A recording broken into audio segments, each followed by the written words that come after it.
get you in today. Dad and I are having a little early lunch. You want to join us? No, JR, I came into town just to talk to you.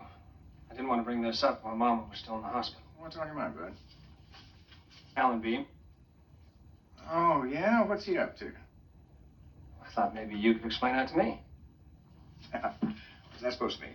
Like explaining why a couple of days after he has a fight with you at the rodeo, he opens up a headquarters for the Draft Cliff Barnes for Congress movement. Well, that should tell you something about that dude. Well, fill me in. What are you two arguing about? I didn't want to bring you in on this, Daddy, not quite yet, because I'm not quite sure. But I think JR's up to something that we ought to put a stop to right now. That's none of your business. It is my business. I've been busting my butt down in Austin trying to get an investigative committee together to look into Cliff Barnes and the OLM, all legal and above board. And now I get information from up here that you're doing something that's going to ruin everything I've been working for. Now I want to know. Well, what are you up to this time, JR? All right. I'm behind the movement to draft Cliff Barnes for Congress. I planted Alan Beam in his office, and I'm putting the bill for his campaign. Well, you must be crazy. Like a fox, Daddy.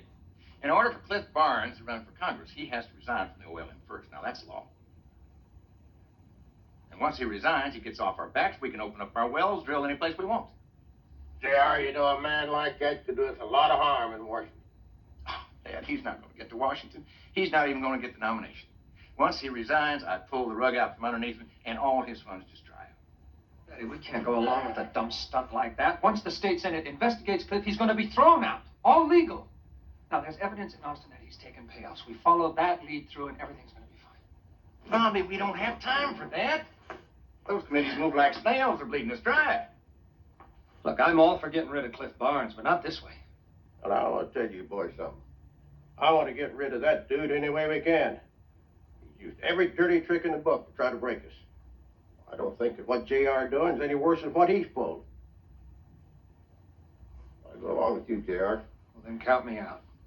We don't count anybody out. This is a Ewing company, and you're part of it. Furthermore, I don't want this discussion to go out of this office.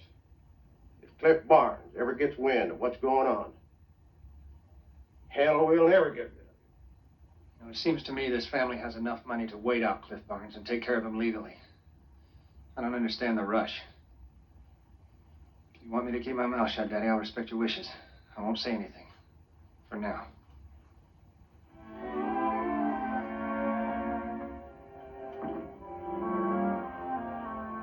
Miss Ellie, been a long time, too long since you graced this table. I think you ought to say a few words. Honor the occasion. Well, I'm just glad we're all together. You know how important that is to me. Well, I can't think of anything else to say. Except, JR, would you please pass me a roll? Sure. I'm glad you're back, Mama. Do you feel that way, Lucy? You've hardly talked to me since I came home.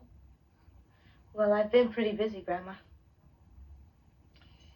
JR, I noticed that you and Bobby weren't speaking to each other at cocktails.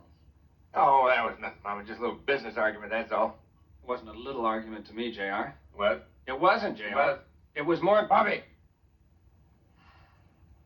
Sorry, Mama. It's wonderful. The Ewings are back to normal.